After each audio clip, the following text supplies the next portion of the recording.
T'es-tu déjà demandé pourquoi dans tes moments les plus sombres, il semble que Dieu garde le silence? C'est une question que beaucoup d'entre nous portent dans leur cœur lorsqu'ils affrontent des pertes, des échecs ou des défis qui nous donnent l'impression d'être au bord du gouffre. Mais, et si ce silence apparent était en réalité une forme de communication plus profonde? Ce que tu es sur le point de découvrir pourrait changer la façon dont tu fais face à ces nuits interminables, où les larmes coulent en silence et où les réponses semblent inaccessibles. Dieu ne t'a pas oublié. Le psaume 34, 18. Il est inévitable de ressentir, à certains moments de la vie, que tout s'effondre et que le poids des circonstances nous écrase. Cependant, il existe une promesse puissante dans le psaume 34, 18 qui dit « Le Seigneur est proche de ceux qui ont le cœur brisé et sauve ceux qui ont l'esprit abattu. » Ces paroles ne sont pas qu'un simple réconfort, mais une vérité éternelle capable de transformer les situations les plus difficiles. Lorsque la solitude semble être la seule compagnie, ce message nous rappelle que Dieu ne tourne jamais le dos à ceux qui souffrent. Un cœur brisé ne signifie pas toujours une tristesse visible. Parfois, c'est un fardeau invisible que nous portons en silence. Dans ces instants, Dieu agit comme un ami qui non seulement écoute, mais comprend les larmes non versées. Une façon concrète d'expérimenter cette proximité est de trouver un endroit calme pour lui parler, comme tu le ferais avec quelqu'un en qui tu as une confiance totale. Tu peux écrire tes pensées dans un journal, chanter une chanson qui reflète tes émotions ou simplement rester en silence, laissant sa présence t'entourer. Pense à ces occasions où tu as senti que tout était perdu, mais où quelque chose d'inattendu s'est produit, un appel de quelqu'un que tu n'avais pas vu depuis longtemps, un mot gentil d'un inconnu ou même une chanson qui semblait écrite pour toi. Ces moments ne sont pas des coïncidences, ce sont de petits rappels que tu n'es pas seul. Dieu utilise même les détails les plus simples pour te montrer qu'il est là, te soutenant à chaque pas, même lorsque tout semble sombre. Le psaume 34, 18 ne t'invite pas seulement à réfléchir, mais à croire qu'il y a de l'espoir, même dans les jours les plus sombres. Cette proximité divine est un refuge pour ceux qui la recherchent, et peu importe à quel point tu crois être loin, tu peux toujours ressentir à nouveau son étreinte. Car lorsque le cœur est blessé, Dieu ne fait pas que s'approcher. Il commence aussi à guérir ce qui semble impossible à restaurer. L'histoire de Joseph. Trouver l'espoir au milieu de l'abandon. L'histoire de Joseph, relatée dans le livre de la Genèse, est l'un des récits les plus émouvants et pleins de sens de la Bible. Ce jeune homme, trahi par ses propres frères et vendu comme esclave, s'est retrouvé emprisonné à cause d'une fausse accusation. Il semblait que sa vie n'avait aucune direction, que son destin était marqué par la souffrance. Mais au milieu de cette obscurité, Dieu était à l'œuvre. Dans la prison, loin de sa famille et de sa liberté, Joseph a reçu des rêves et des visions qui allaient changer sa vie à jamais. Il est impressionnant de constater comment, malgré des circonstances adverses, Joseph n'a pas perdu espoir.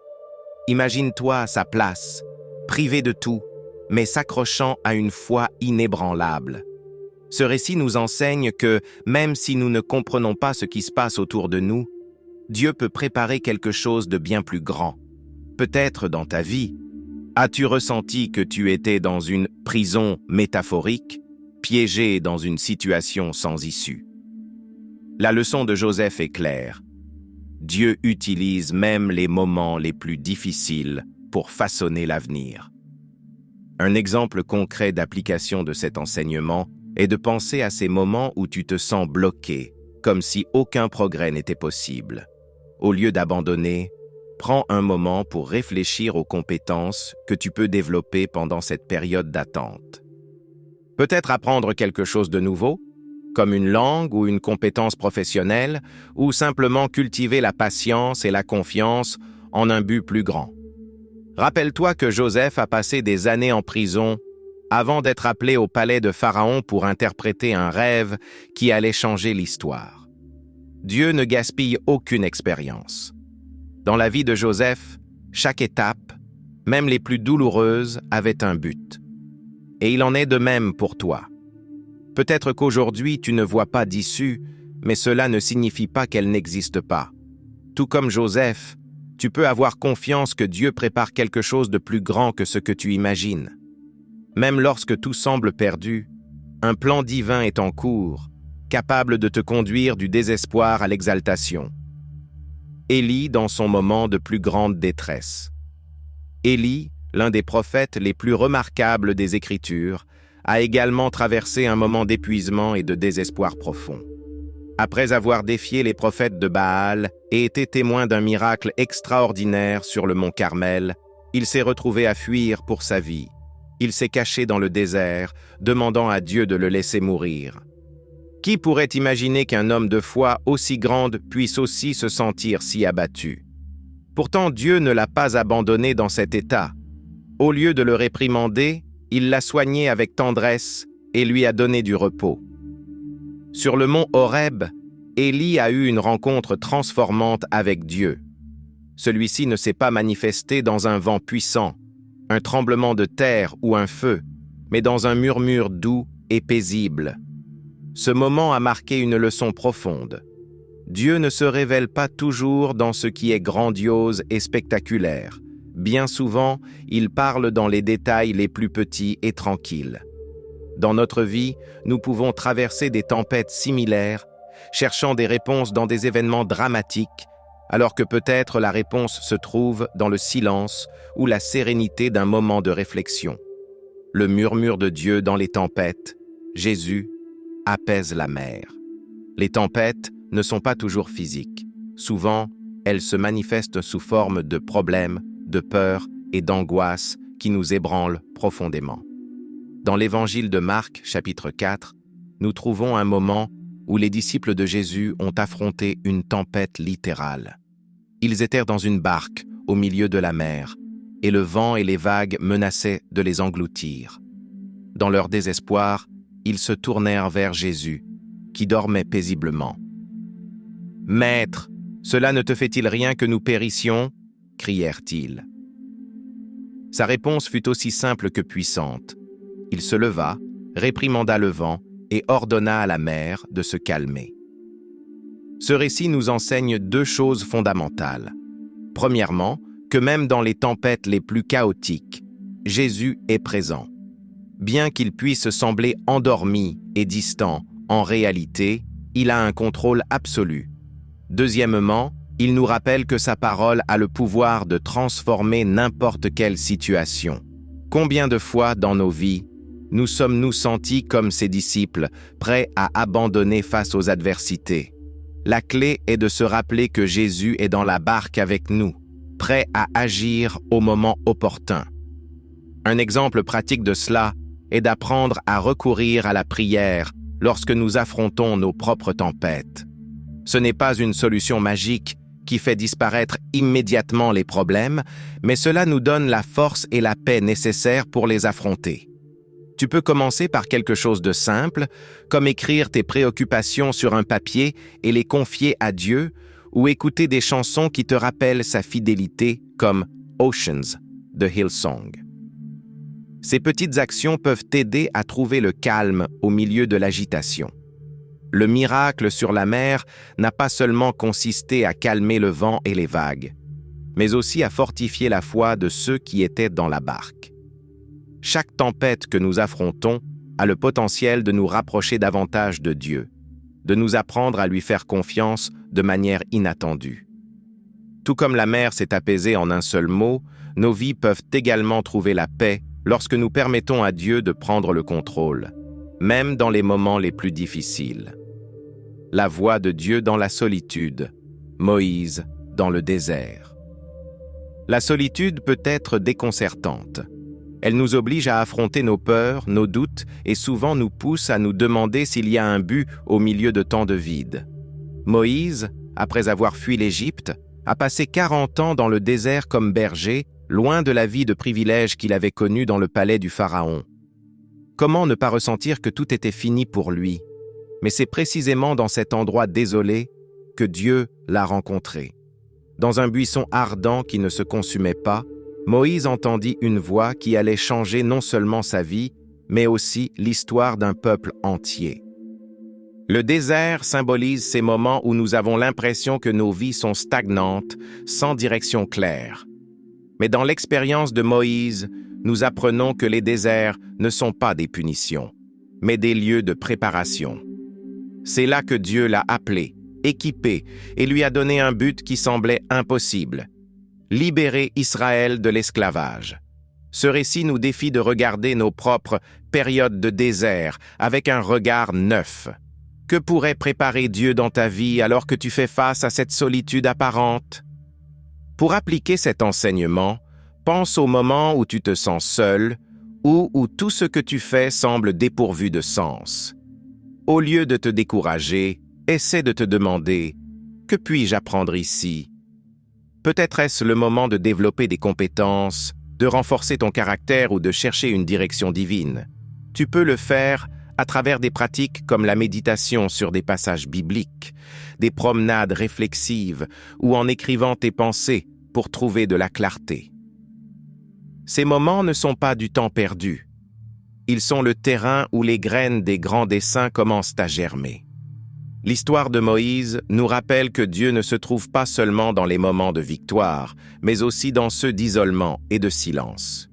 Peu importe à quel point tu penses être éloigné de son plan, il peut te trouver exactement là où tu es, comme il l'a fait pour Moïse.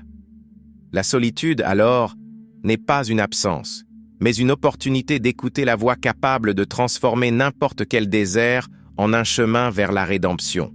Le réconfort de la croix, les paroles de Jésus dans son moment le plus sombre. Sur la croix, Jésus a vécu le moment le plus sombre et le plus douloureux qu'un être humain puisse imaginer. Entouré de moqueries, de trahisons et d'une souffrance physique et émotionnelle insupportable, il prononça des paroles qui résonnent encore avec une profondeur incomparable. « Père, pardonne-leur, car ils ne savent pas ce qu'ils font. » Ces paroles reflètent non seulement un pardon inconditionnel, mais aussi un amour qui défie toute logique humaine. Au milieu de son propre tourment, Jésus montra de la compassion envers ceux qui le blessaient, révélant une force qui ne peut venir que de Dieu.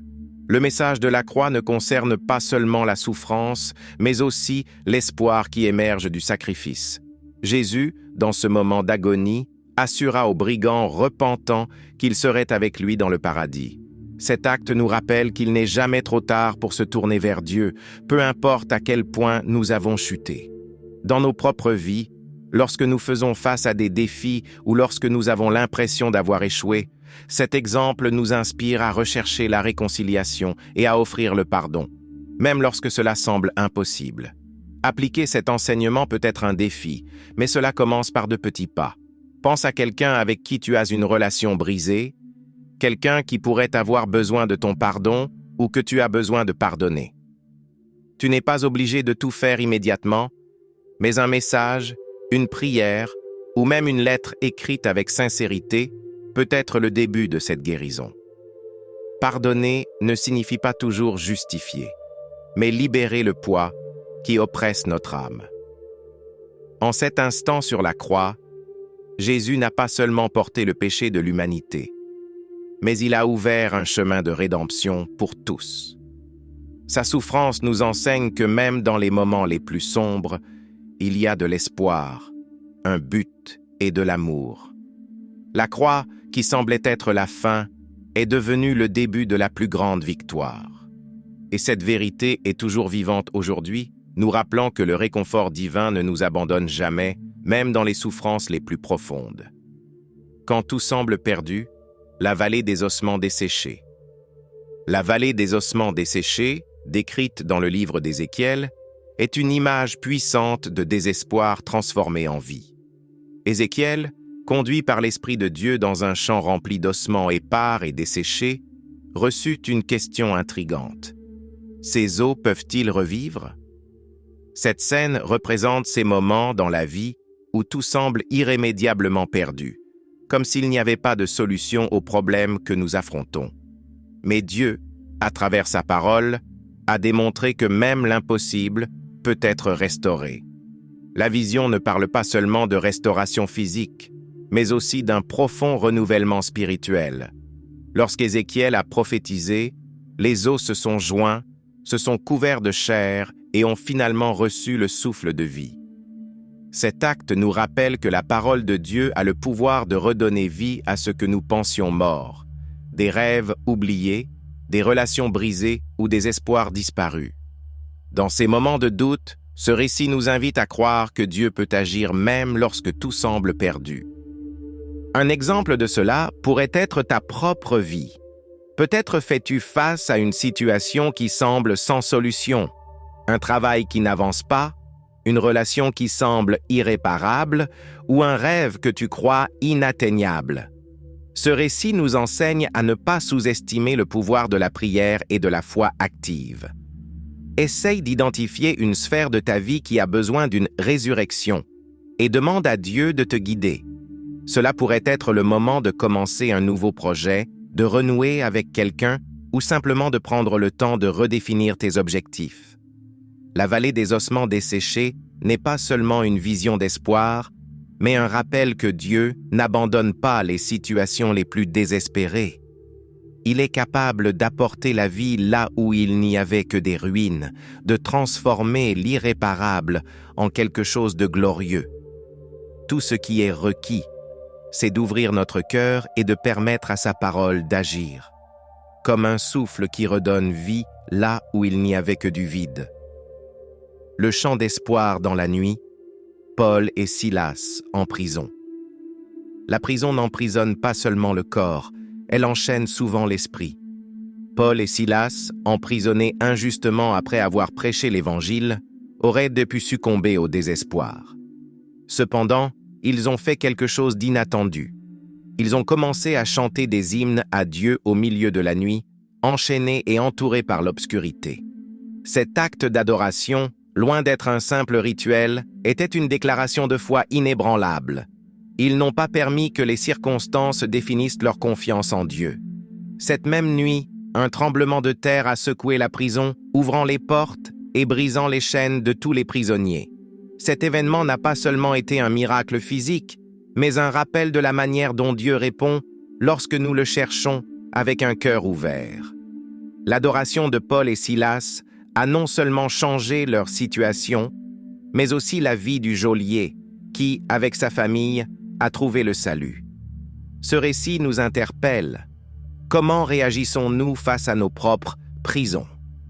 Dans nos vies, les prisons peuvent prendre de nombreuses formes, des soucis financiers, des relations difficiles, ou même nos propres insécurités. Plutôt que de nous concentrer sur ce que nous ne pouvons pas changer, ce récit nous invite à nous tourner vers Dieu avec gratitude, même lorsque tout semble contraire. Une pratique simple peut être de commencer chaque jour en énumérant 3 choses pour lesquelles tu es reconnaissant. Tu peux également écouter des chants de louange qui élèvent ton esprit, comme ta fidélité ou combien Dieu est grand.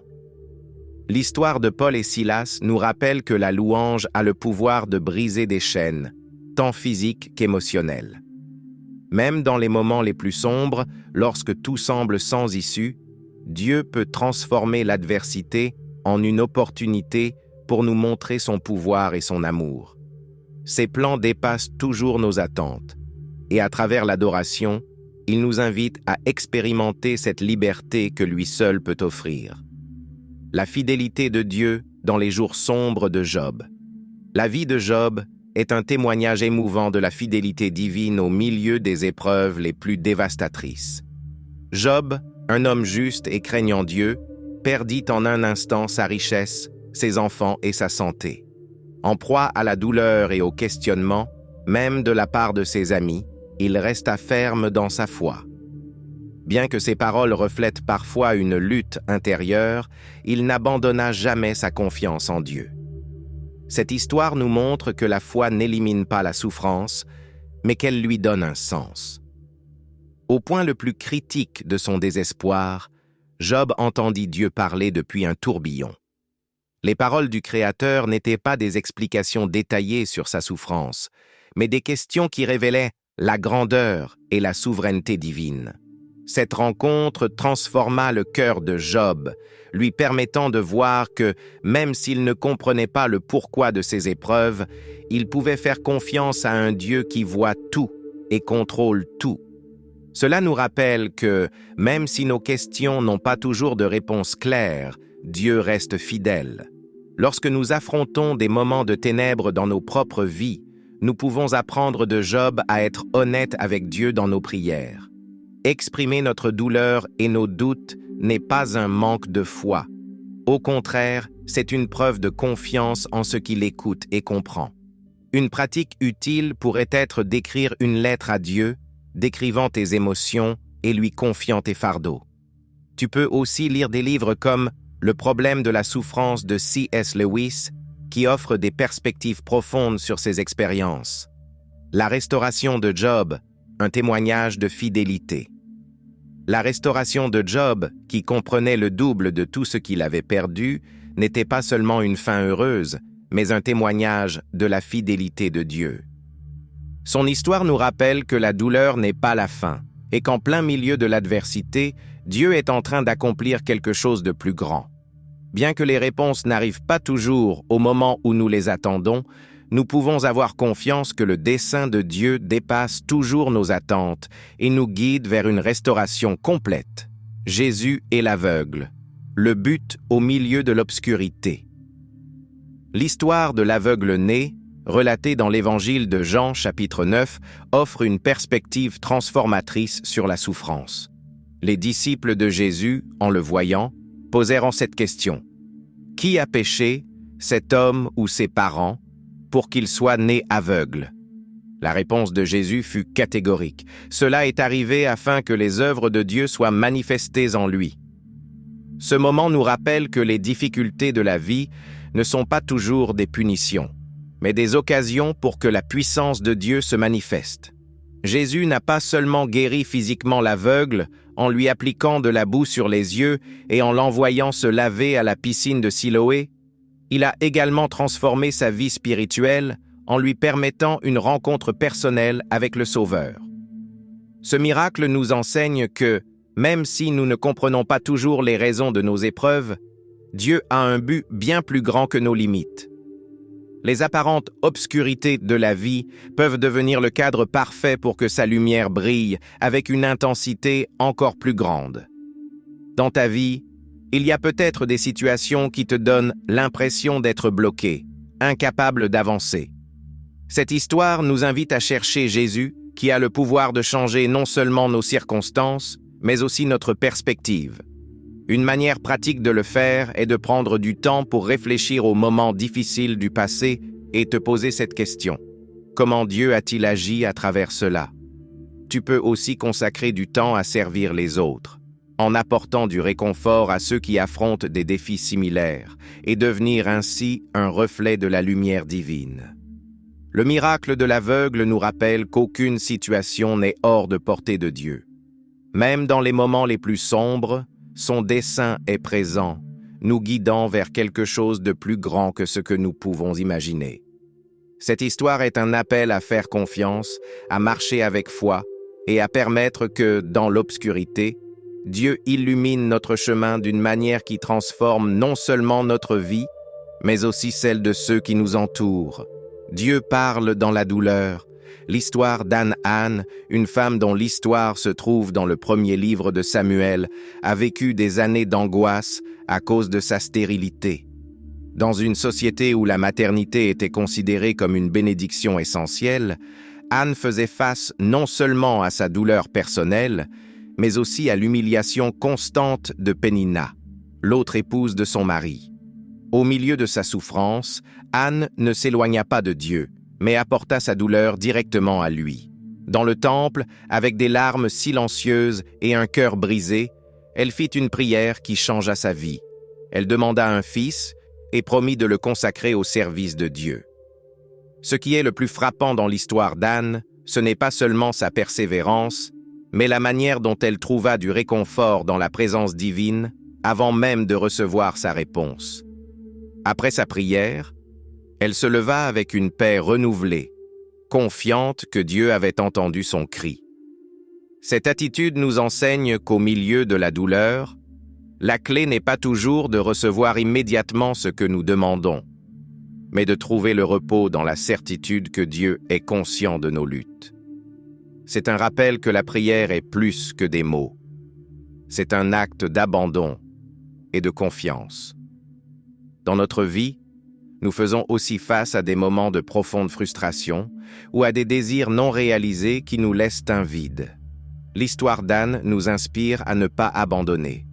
Une manière d'appliquer cet enseignement est de consacrer un moment spécifique chaque jour pour parler honnêtement à Dieu, en exprimant à la fois nos espoirs et nos craintes.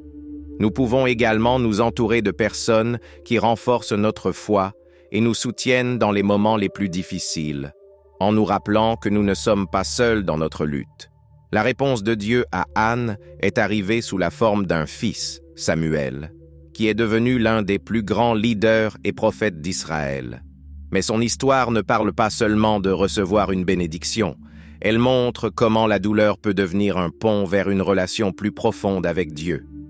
Anne nous enseigne que, même si le processus peut être douloureux, le résultat en vaut toujours la peine lorsque nous faisons confiance à celui qui entend chaque soupir de notre cœur. Espoir au milieu du deuil. Marie et Marthe, après la mort de Lazare. La perte d'un être cher est l'une des épreuves les plus déchirantes que nous puissions affronter. Marie et Marthe, les sœurs de Lazare, ont vécu cette douleur de manière intense lorsque leur frère est mort après plusieurs jours de maladie. Bien qu'elles aient envoyé un message à Jésus pour demander de l'aide, il semblait qu'il était arrivé trop tard. Lorsque Jésus arriva enfin, Marthe exprima sa douleur. « Seigneur, si tu avais été ici, mon frère ne serait pas mort. » Ce sentiment de déception est quelque chose avec lequel beaucoup d'entre nous peuvent s'identifier. Avoir l'impression que Dieu n'a pas répondu lorsque nous en avions le plus besoin. Cependant, Jésus n'ignora pas leur douleur. Lors de sa rencontre avec Marthe, il lui offrit des paroles pleines d'espoir. « Je suis la résurrection et la vie. Celui qui croit en moi vivra, même s'il meurt. » Ces paroles ne faisaient pas seulement allusion au miracle qui allait se produire, mais à une vérité éternelle. Plus tard, devant la tombe de Lazare, Jésus montra sa compassion en pleurant avec elle. Ce moment reflète que Dieu ne fait pas qu'observer notre souffrance, mais qu'il la partage, et que sa réponse arrive toujours au moment parfait. Dans nos vies, le deuil et les pertes peuvent nous laisser un sentiment d'abandon ou de désespoir. L'histoire de Marie et Marthe nous invite à faire confiance, même lorsque Dieu semble silencieux. Une façon d'appliquer cet enseignement est de consacrer du temps à se rappeler les promesses de Dieu, en lisant des passages tels que le psaume 23 qui parle de sa consolation ou le livre de l'Apocalypse qui promet qu'il essuiera chaque larme. Il est également utile de partager nos fardeaux avec une communauté de foi où nous pouvons trouver soutien et force. Le miracle de la résurrection de Lazare n'était pas seulement une démonstration de la puissance de Jésus, mais une déclaration que la mort n'a pas le dernier mot. Ce récit nous rappelle que, même dans les circonstances les plus sombres, Dieu a le pouvoir de transformer le deuil en joie et d'apporter la vie là où il n'y avait que désolation. C'est un appel à croire, à faire confiance et à espérer en celui qui a le contrôle de tout. La promesse de Dieu à Israël en exil. Au milieu de l'exil, alors qu'Israël était loin de sa terre, dépouillé de son identité et entouré d'incertitudes, Dieu parla des paroles d'espérance à travers le prophète Jérémie. « Car je connais les projets que j'ai formés sur vous, projets de paix et non de malheur, pour vous donner un avenir et une espérance. » Ces paroles, enregistrées dans le chapitre 29 du livre de Jérémie, furent prononcées à un moment où tout semblait perdu. La nation était dévastée, mais Dieu n'avait pas oublié son alliance, et sa promesse de restauration était un rappel de sa fidélité inébranlable. La situation d'Israël reflète ces moments de nos vies où nous avons l'impression d'être exilés de nos propres promesses et rêves. Peut-être traversons-nous des périodes de perte, de changements inattendus, ou de chemins qui ne se déroulent pas comme nous l'espérions. Cependant, le message de Jérémie nous invite à ne pas rester emprisonnés dans le désespoir, mais à croire que, même si le processus est difficile, Dieu agit en coulisses pour accomplir son dessein. Dans ton quotidien, appliquer cet enseignement signifie choisir de croire que chaque étape, même celle qui ressemble à des reculs, fait partie d'un plan plus grand. Une manière de le faire est d'identifier de petits rappels de la fidélité de Dieu dans ta vie. Un ami qui te soutient, une opportunité inattendue ou même le simple fait d'un nouveau lever de soleil. Tu peux également mémoriser cette promesse de Jérémie et la réciter lorsque tu as l'impression que tout est hors de contrôle. La promesse faite à Israël ne s'est pas réalisée immédiatement, mais elle s'est accomplie au moment parfait de Dieu. Son peuple a été restauré, et le but derrière l'exil est devenu clair: fortifier leur foi et les renouveler en tant que nation. De la même manière, nos périodes d'attente ne sont pas des temps perdus, mais des opportunités pour grandir, apprendre et être façonnés. Cette promesse est un rappel que Dieu ne nous abandonne jamais et que son plan, bien que souvent incompréhensible, est toujours bon et parfait. La rédemption de Pierre après son échec.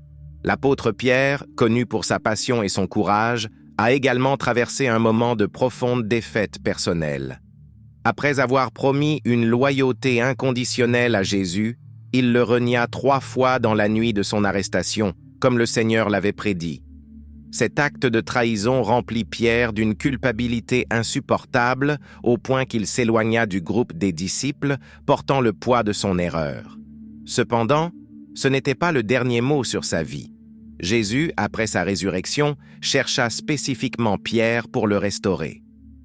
Lors d'une rencontre pleine de sens, au bord de la mer, Jésus posa à Pierre une question qui résonna profondément dans son cœur. « M'aimes-tu » 3 fois, le même nombre que ses reniements, Jésus donna à Pierre l'occasion de réaffirmer son amour et son engagement. Ce moment n'était pas seulement une réconciliation, c'était un acte de rédemption et un appel à une mission plus grande. Jésus confia à Pierre la tâche de prendre soin de ses brebis, montrant que son erreur ne le disqualifiait pas du plan de Dieu.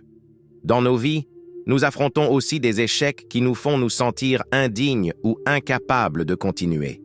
L'histoire de Pierre nous enseigne qu'au lieu de fuir, nous devons permettre à Dieu de transformer nos chutes en opportunités de croissance. Une manière de le faire est de réfléchir à nos erreurs et de chercher des moyens d'en tirer des leçons, que ce soit par la prière, les conseils d'une personne sage ou la lecture de livres sur la restauration, comme « La grâce transformante de Dieu » de Charles Swindoll. La rencontre entre Jésus et Pierre nous rappelle que l'amour de Dieu ne dépend pas de notre perfection. Même dans nos moments les plus sombres, sa grâce nous atteint non seulement pour nous pardonner, mais pour nous donner un but renouvelé. Pierre passa d'un homme qui renia Jésus à l'un des piliers fondamentaux de l'Église. Cette histoire est un rappel que, avec Dieu, les échecs ne sont pas la fin, mais le début de quelque chose d'extraordinaire.